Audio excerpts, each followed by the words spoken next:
Baik, Bu Wiwi, terima kasih. Assalamualaikum warahmatullahi wabarakatuh.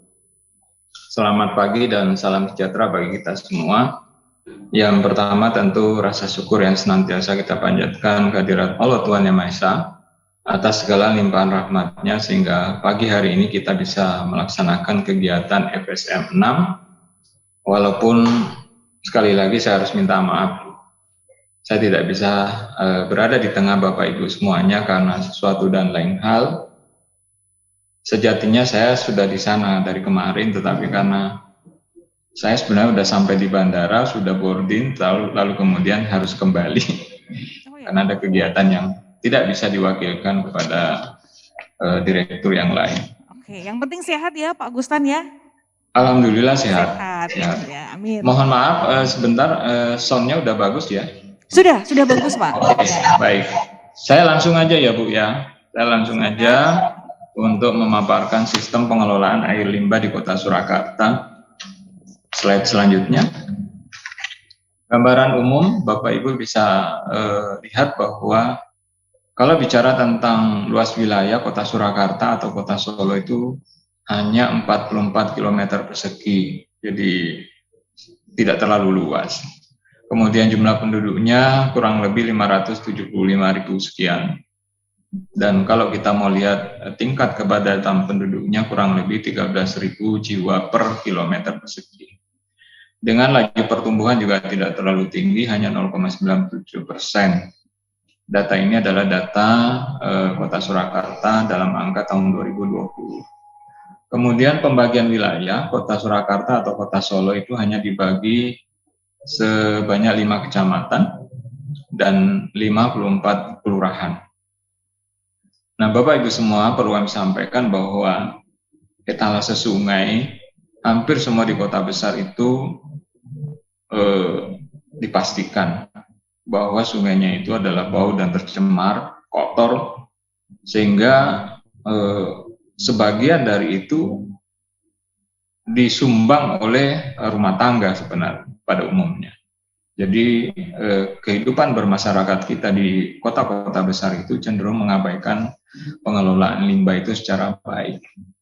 Nah, ini dapat kami sampaikan bahwa dari semua sungai yang ada di Kota Solo yang melintasi Kota Surakarta itu statusnya seperti Sungai Gajah Putih, kemudian Kali Anyar, Sungai Pepe, Sungai Projo, Sungai Jenes, dan Sungai Bayangkara itu semuanya tercemar. Selanjutnya, nah ketika kita berbicara tentang pengelolaan air limbah di Kota Surakarta, adalah memang betul bahwa sejarah panjangnya itu sebenarnya dimulai dari tahun 1940. Jadi waktu itu sudah terbangun ada tiga sistem pengelolaan limbah itu, ada sistem Jebres, Mangkunegaran, dan Kasunanan. Kemudian tahun 1983 itu pembangunan perumahan, salah satu perumahan besar di Kota Surakarta itu, lalu kemudian dibangun sebuah sistem di Perumnas Mojosongo. Selanjutnya pada tahun 1993 itu juga dilakukan penambahan sebuah instalasi pengolahan lumpur tinja. Jadi cikal bakal untuk pengelolaan setempat itu adalah setelah terbangunnya pembangunan instalasi pengolahan lumpur tinja yang ada di Putri Cempok.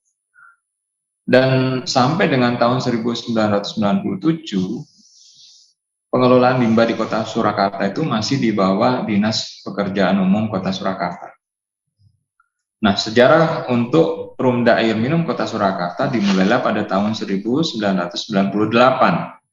di mana pada waktu itu Wali Kota mengeluarkan surat perintah kepada Perumda Air Minum, dalam waktu itu adalah PDAM, untuk melakukan pengelolaan air limbah.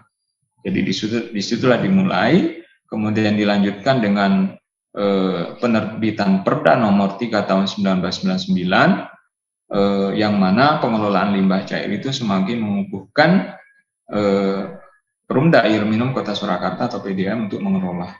Sehingga waktu itu dibentuklah yang namanya bagian atau unit yang khusus mengelola air limbah di Kota Surakarta. Selanjutnya pada tahun 2001 itu sudah ada pendataan sambungan rumah air limbah. Jadi sebelum-sebelumnya sudah banyak sekali sambungan air limbah, tetapi masalahnya adalah dia belum menjadi pelanggan. Sehingga kita lakukan pendataan sedemikian rupa dan kemudian dijadikan sebagai pelanggan air limbah di Kota Surakarta. Ini masih bentuknya adalah pelanggan air limbah yang perpipaan atau offset. Nah, 2002 keluarlah surat keputusan wali kota nomor 15 tentang penetapan tarif. Jadi kita mengenakan tarif itu baru pada tahun 2002. Mulailah kita memperlakukan itu untuk pengelolaan air limbah di Kota Surakarta. Selanjutnya di tahun 2005 keluar surat keputusan direksi tentang tarif sedot lumpur tinja. Nah, itu cikal bakalnya L2T2 atau setempat itu dilakukan di tahun 2005, tetapi itu juga tidak mulus. Dan 2012 pembangunan instalasi pengolahan air limbah bertambah, salah satu IPAL-nya itu adalah di Pucang Sawit. Nah, Bapak Ibu semua, 2014 itu sebenarnya sudah disepakati bahwa layanan lumpur tinja atau L2T2 terjadwal ini itu sudah dinyatakan berlaku di Kota Surakarta. Akan tetapi sejarah panjangnya dimulai di situ karena sosialisasi yang dilakukan oleh Perumda Air Minum Kota Surakarta baru bisa kita eksekusi di tahun 2018. Selanjutnya,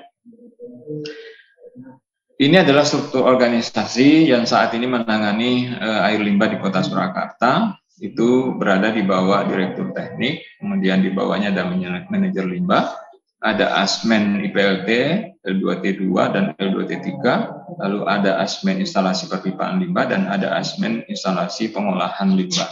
Ini hanya untuk SOTK biasa saja. Selanjutnya, yang kita bicarakan hari ini adalah bagaimana offset dan onset itu kita kelola secara bersama-sama. Memang betul bahwa di Kota Surakarta kedua hal ini sudah kita kelola dengan baik. Dapat kami sampaikan bahwa pengelolaan untuk yang sifatnya offset itu adalah bisa dilihat bahwa sampai dengan saat ini atau tahun 2020 untuk IPLT Putri Cempo yang kapasitasnya hanya 45 meter kubik per hari, saat ini di tahun 2020 kemarin itu rata-rata per hari sudah masuk lumpur tinja per harinya itu kurang lebih 91 meter kubik per hari. Jadi dengan berjalannya L2T2 ini daya tampung kita meningkat 2 kali lipat dan ini jadi PR sehingga besok di tahun 2022 akan dilakukan